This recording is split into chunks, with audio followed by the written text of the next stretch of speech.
How's everybody doing? What is today? I don't know what today is. Today is Monday. Monday the 23rd. Um, yeah, here we are. Right in the middle of the big, great awakening change of the way things are. Who would have thought, I've kind of settled into my way of doing things and way of my handling this, and I got my pile of books over here.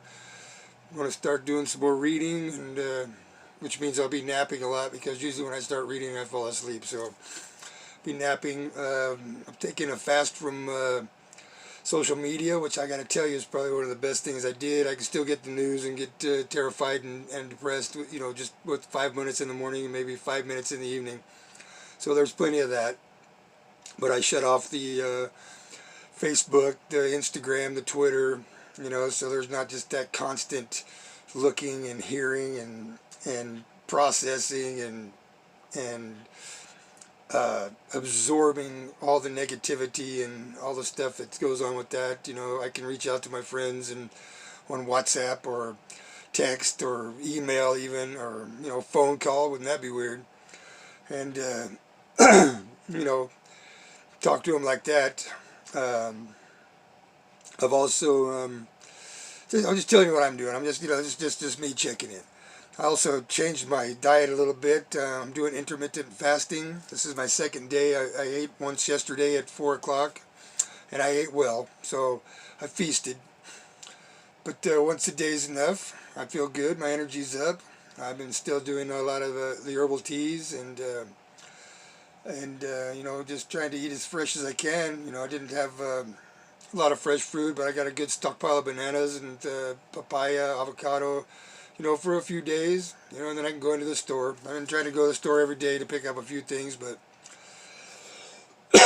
it's like, it's better just not to go in. We thought about working, and we had another meeting and decided that it would be best just to go ahead and take the hit for a couple weeks and see what works out. It's like people are terrified and scared right now, and it's okay. I mean, this is how change comes about.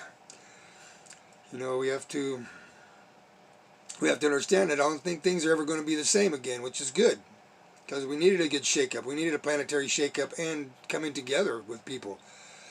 It's like we can feel the people in Italy. Getting some news out of there about the triage they're having to do, and it's like having to decide who lives, who dies. It's like this is some good stuff for the spiritual part of your body. You know what I mean? This is stuff you have to really take into your heart and process a little bit. What's worth having a pocket full of money if you're wheezing your last breath? It's like, if you can stay home and stay safe with your family and lose some money and have a little bit of hard time catching back up, that's a whole lot better to be able to be with your family and have them all together at the end of this. And it's like, I keep trying to tell people, and I'm just kind of like in my last post on Facebook. It's like I felt like I wanted to say some things, because I've had some things on my heart that I felt could benefit some people, but at the same time, we all kind of got to process this in our own way and in our own experience, And it's like, if somebody wanted to ask me something, then I would have an answer. But for me, my best way is to go inward and to lose the body right now, because the body is afraid. The body is afraid it might catch this and have some difficulties, and even possibly the possibility chance of dying. So it's scary. But at the same time, it's a beautiful opportunity to get a handle on our own mortality and our own our own practice. You know, it's like I've been meditating. I got on a couple of worldwide prayers and worldwide meditations, and just to be online with people, you know, with the positive feelings and positive action is a beautiful thing, you know. And my heart goes out to a lot of the countries who are having to deal with this, you know, in a very profound way. And you know, I tried to understand that you know, without the great destruction, the new creation cannot begin. So this is part of it. I mean, the virus is a true virus, and it is a true problem, and it's something that's very much deadly, even with the some people not taking it so seriously or taking it seriously. I mean, it is what it is. The virus is what it is, and the things that go on behind the scenes of the virus is concerning. There's always the trickery. There's always the hidden agendas. You know, there's always the conspiracy theories, and there's also always the reality theories.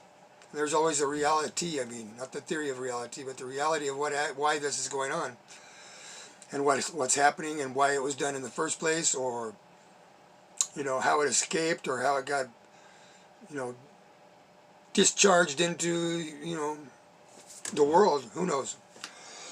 But at the same time, some of those things become irrelevant when it becomes just us human beings, you know, thinking about each other and our suffering that we're going to have to go through, and the sacrifices we're going to have to make.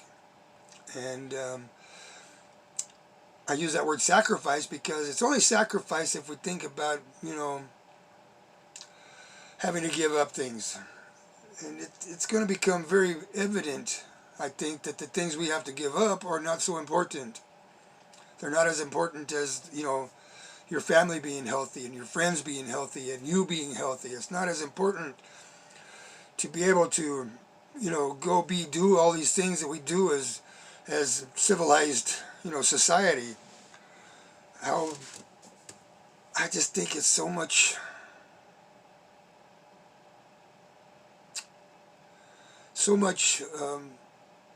things that we can do to simplify our lives at this time. I do understand that a lot of things we do are not necessary. But again, this is just me talking on my channel, so it's easy to stop my mouth by just pushing the button if you don't like to hear it. But I see some very open hearts right now. I see the open hearts of my boss, who is really concerned about not being able to work, and not for us not to be able to work, and being very concerned about you know, what we wanted as a company to do. You know, some of the guys wanted to work, and some of the guys were, you know, wearing full-on respirators, and it's just like, at times like this, you have to make your decision based on your greatest need. What is the best for you?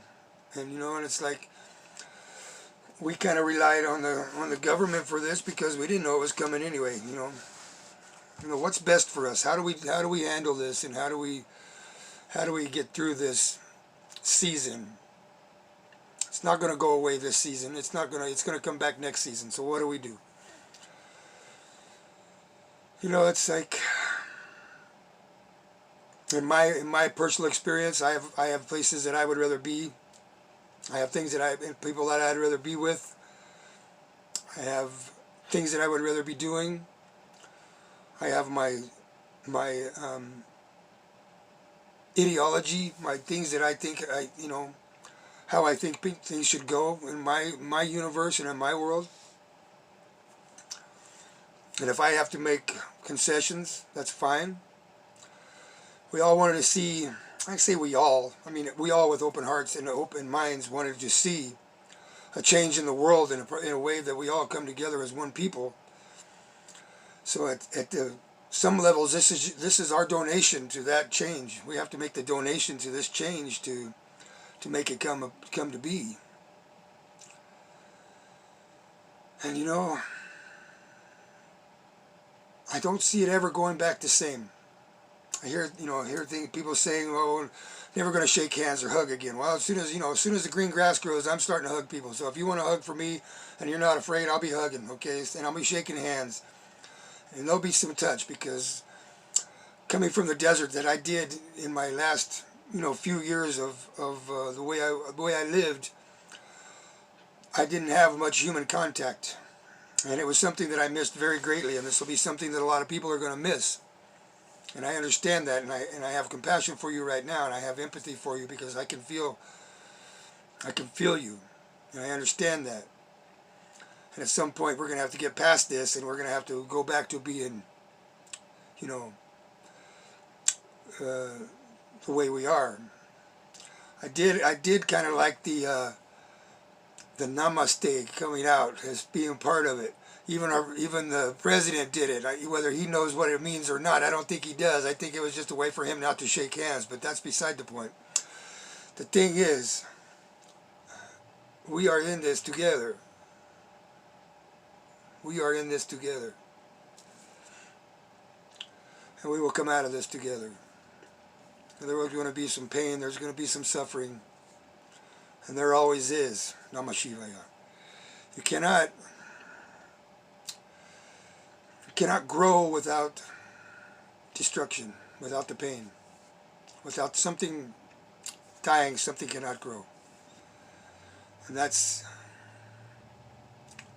just nature itself, even from the very beginning, from the void, from the darkness, from the dark womb of the Divine Mother, from the void of the universes. The darkness created the light. The darkness creates everything, and that's just a fact. There's no way we can get around the fact that the darkness is a divine part of being. Not the dark lords, but the darkness, the divine darkness, which is hard for people to wrap their heads around a little bit, because we have to relate that to some other things that are bad.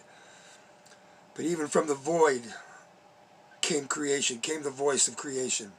From the void, from the darkness, from the creatrix, from the creator, comes light. So do not be afraid to the point where you cannot make something good of this.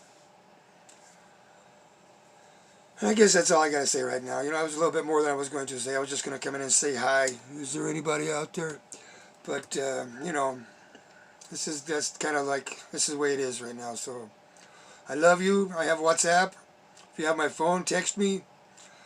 Email me. If you want a video on WhatsApp, we can do that too.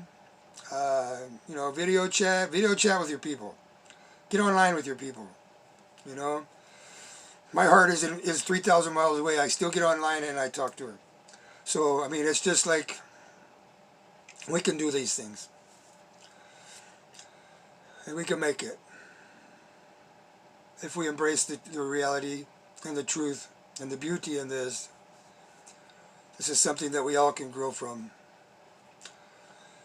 So, that being said, Om Namah Shivaya. I love you, and love is all.